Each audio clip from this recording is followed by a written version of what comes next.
નમસ્કાર મિત્રો, હું સોલંકી વિજય, ન્યુ ગોડ સ્કૂલ ઓફ સાયન્સમાં.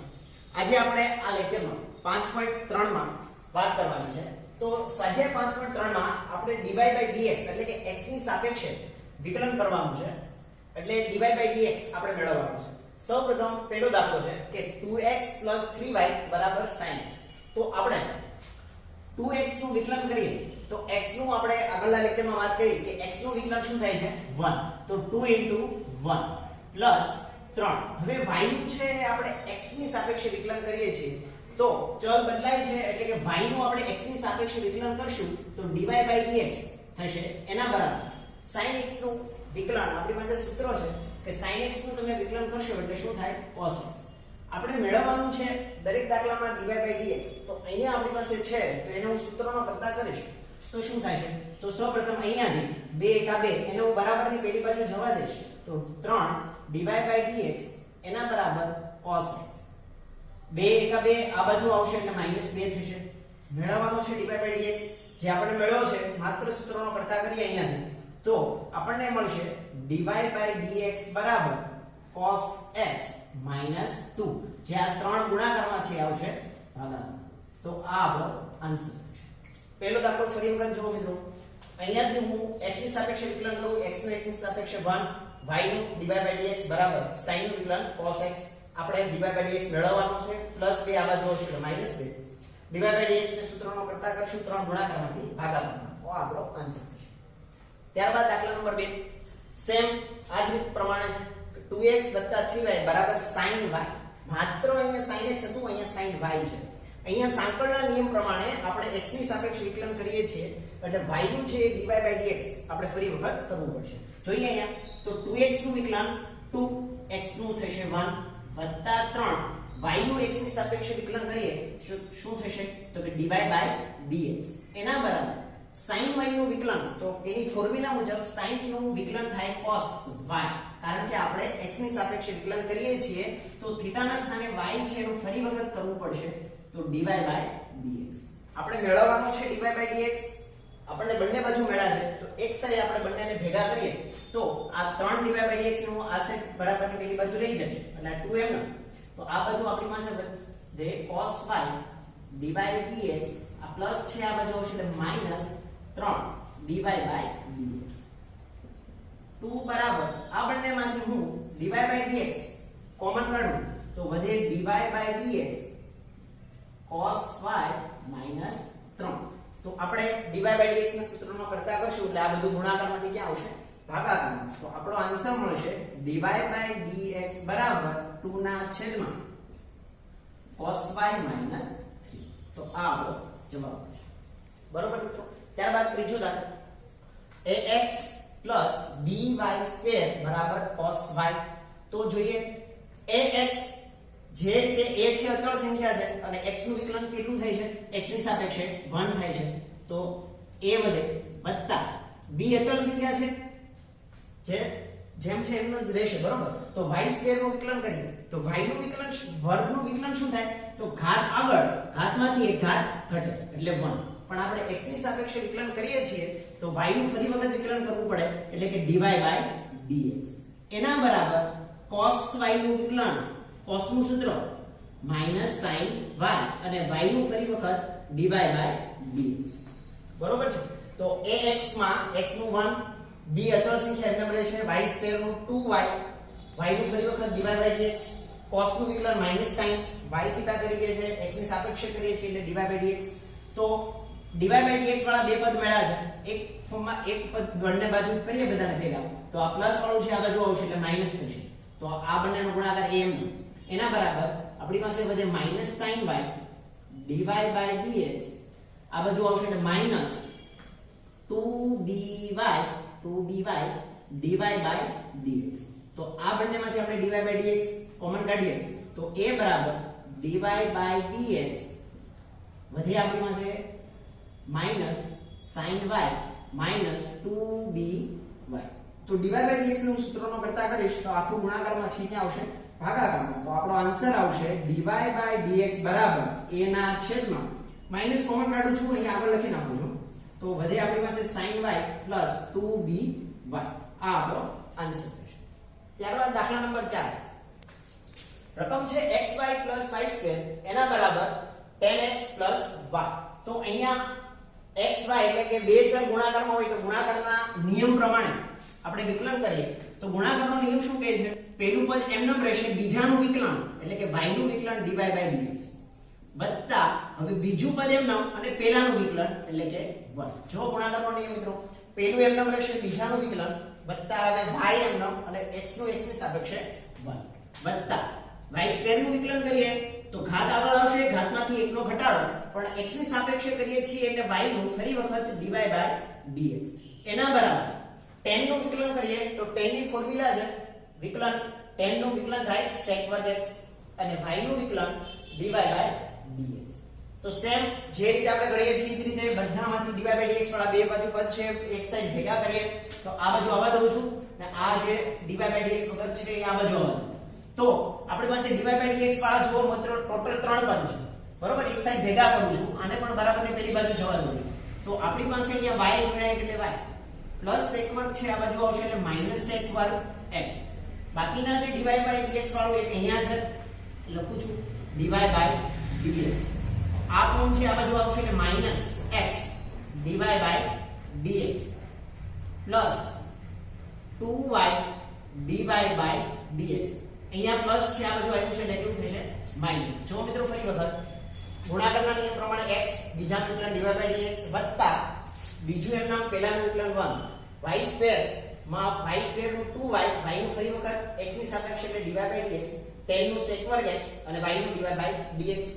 હવે તો કે આ y એમ નામ sec વર્ગ x આ બાજુ એટલે માઈનસ ત્યાં dy by dx વાળા ભેગા કરશું આ એક આ બાજુ છે એમ નામ રહેશે, આ પદ આ બાજુ એટલે માઈનસ, આ પણ આ બાજુ આવ્યું છે એટલે માઈનસ બરોબર. તો હવે આપણે dy by dx કોમન કાઢીએ તો આપણી પાસે વધે અહીંયા dy by dx કોમન એટલે 1, અહીંયા વધે માઈનસ x, અહીંયા વધે છે માઈનસ 2y એના બરાબર છે y માઈનસ sec વર્ગ x. તો અહીંયાથી હું dy by dx ને સૂત્રનો કરતા કરીશ તો આખું ગુણાકારમાં જે પદ છે એ ક્યાં આવશે આના ભાગાકારમાં. તો આપણો આન્સર આવશે dy by dx બરાબર y માઈનસ sec વર્ગ x ના છેદમાં 1 માઈનસ x માઈનસ 2y. તો આ આપણો જવાબ આવશે. આ છે દાખલા નંબર 4. દાખલા નંબર 5 રકમ છે x2 xy y સ્ક્વેર બરાબર 100. તો આપણે x ની સાપેક્ષે વિકલન કરીએ તો x2 નું વિકલન થાય 2x વત્તા x ને y બે ચલ છે એટલે ગુણાકારનો નિયમ પહેલું એમ નામ બીજાનું વિકલન કરો y નું dy by dx વત્તા y એમ નામ અને x નું x ની સાપેક્ષે 1 ગુણાકારના નિયમ મુજબ વત્તા y સ્ક્વેર નું વિકલન ઘાત આગળ આવશે, ઘાતમાંથી 1 નો ઘટાડો થાય અને y નું આપણે x ની સાપેક્ષે કરીએ એટલે dy by dx અને 100 કોઈ પણ અચળ સંખ્યા હોય એનું વિકલન આપણે જાણીએ છીએ શું થાય 0. તો હવે આપણે dy by dx અહીંયા બે પદ છે એ કોમન કાઢીએ એમાંથી dy by dx તો આપણી પાસે વધે dy by dx તમે જો કોમન કાઢો તો વધે અહીંયા x અહીંયા પ્લસ 2y અને dy by dx વગરના જે પદ છે એટલે કે 2x અને y એ બરાબરની પેલી બાજુ લઈ જાવ એટલે -2x y બરોબર. આ બંનેમાંથી મેં dy by dx કોમન કાઢ્યા છે. તો હવે dy by dx ને હું સૂત્રનો કરતા કરું તો મારી પાસે વધે -2 માઈનસ કોમન કાઢું છું એટલે 2x y અને આ જે ગુણાકારમાં છે એ અહીંયા આવશે ભાગાકારમાં તો x 2y. આ આપણો આન્સર થશે. ત્યારબાદ દાખલા નંબર 6 રકમ છે x નો ક્યુબ વત્તા x2y xy2 y નો ક્યુબ બરાબર 81. તો સૌપ્રથમ x ના ક્યુબ નો વિકલન 3x નો સ્ક્વેર એટલે કે ઘાત આગળ આવશે, ઘાતમાંથી 1 નો ઘટાડો થશે વત્તા x2y નું વિકલન ગુણાકારના નિયમ મુજબ કરશું તો પહેલું એમનેમ રહેશે, બીજાનું વિકલન કરો એટલે dy by dx વત્તા y એમનેમ રહેશે અને x2 નું વિકલન કરું તો ઘાત આગળ આવશે, ઘાતમાંથી 1 નો ઘટાડો થશે વત્તા સેમ અહીંયા ગુણાકારનો નિયમ પહેલું એમનેમ રહેશે, બીજાનું વિકલન y2 નું વિકલન શું થાય 2y અને x ની સાપેક્ષે કરીએ છીએ એટલે dy by dx વત્તા બીજું એમનેમ અને પહેલાનું વિકલન થશે 1 અને y ના ઘનનું વિકલન થશે 3y2 dy by dx ને 81 અચળ સંખ્યા છે એનું 0. ફરી વખત જુઓ મિત્રો x ના ઘનનું ઘાત આગળ આવશે એટલે 3x નો સ્ક્વેર વત્તા ગુણાકારના નિયમ મુજબ પહેલું એમ નામ બીજાનું વિકલન વત્તા બીજું એમ નામ પહેલાનું વિકલન થશે 2x વત્તા અહીંયા પણ ગુણાકારનો નિયમ તો પહેલું એમ નામ બીજાનું વિકલન 2y dy/dx વત્તા y2 એમ નામ x નું વિકલન 1 y ના ઘનની વાત કરીએ તો ઘાત આગળ ઘાતમાંથી 1 નો ઘટાડો એટલે કે 3y2 y નું પાછું dy/dx 81 અચળ સંખ્યા છે એટલે 0 જોઈએ અહીંયા આપણી પાસે dy/dx વાળા જે પદ છે એક સાઈડ ભેગા કરીએ તો આપણી પાસે અહીંયા જુઓ તો dy/dx વાળું પદ એક આ છે એટલે કે x2 dy/dx વત્તા 2xy dy/dx વત્તા 3y2 dy/dx અને dy/dx વગરના જે પદ છે એને બરાબરની પેલી બાજુ લાવો એટલે કે અહીંયા છે એટલે કે આ પ્લસ છે માઈનસ થશે -3x2 અહીંયા જો +2xy છે આ બાજુ આવશે એટલે -2xy અને +y2 આ બાજુ આવશે એટલે -y2 આ બધામાંથી હું dy/dx ને કોમન કાઢું તો મારી પાસે વધે x નો ઘન square plus 2xy plus 3y2 એના બરાબર અહીંયાથી હું માઈનસ કોમન કાઢું છું -3x2 plus 2xy plus y નો સ્ક્વેર આપણે જે મેળવવાનું છે dy/dx મળી ગયું છે પણ જે ગુણાકારમાં છે એ બધું ક્યાં આવશે આના ભાગાકારમાં તો આપણો આન્સર મળશે 3x2 plus 2xy plus y નો સ્ક્વેર ના છેદમાં x2 plus 2xy plus 3y2 બરોબર છે તો મિત્રો આ આપણો આન્સર છે ત્યારબાદ દાખલા number 7 y sin square y plus cos xy બરાબર k થીટામાં આપણને xy આપેલું છે તો સૌપ્રથમ sin સ્ક્વેર નું વિકલન કરવું હોય તો શું થશે સાંકળના નિયમ પ્રમાણે આ x ના સ્ક્વેર જેવું સ્વરૂપ હોય તો શું કરશું જે ઘાત છે એ આગળ આવશે અને ઘાતમાં 1 નો ઘટાડો ઘાત આગળ ઘાતમાંથી 1 નો ઘટાડો એટલે કે 2 sin y સાંકળના નિયમ પ્રમાણે આપણે sin નું વિકલન ફરી વખત કરવું પડશે એટલે કે d/dx of sin વત્તા cos xy છે તો cos નું વિકલન થાય -sin x પણ x તરીકે આપણી પાસે જે થીટા xy છે તો એનું ફરી વખત આપણે કરવું પડશે xy એના બરાબર k નું વિકલન થાય 0 જો મિત્રો ફરી વખત ચલ અહીંયા y છે અહીંયા xy છે એટલા માટે sin સ્ક્વેર નું 2 sin y અને sin y તરીકે આપણે થીટા તરીકે લીધેલો છે એનો ફરી વખત d/dx of sin વત્તા અહીંયા cos નું વિકલન -sin xy અને xy થીટા તરીકે છે એનું ફરી વખત વિકલન કરશું તો 2 sin y અને sin નું વિકલન થાય cos y નું dy/dx plus minus sin xy અહીંયા xy છે થીટા તરીકે તો એનું આપણે ફરી વખત સાંકળના નિયમ પ્રમાણે કરીએ વિકલન તો xy નું ગુણાકારનો નિયમ થશે તો પહેલું એમ નામ રહેશે બીજાનું વિકલન વત્તા બીજું એમ નામ અને પહેલાનું વિકલન x નું વિકલન 1 થશે એના બરાબર 0 તો અહીંયાથી હજી sin નું અંદર ગુણું તો મળશે આપણને 2 sin y cos y dy/dx minus અંદર ગુણાકાર કરો એટલે થશે x sin xy dy/dx અંદર ગુણો એટલે માઈનસ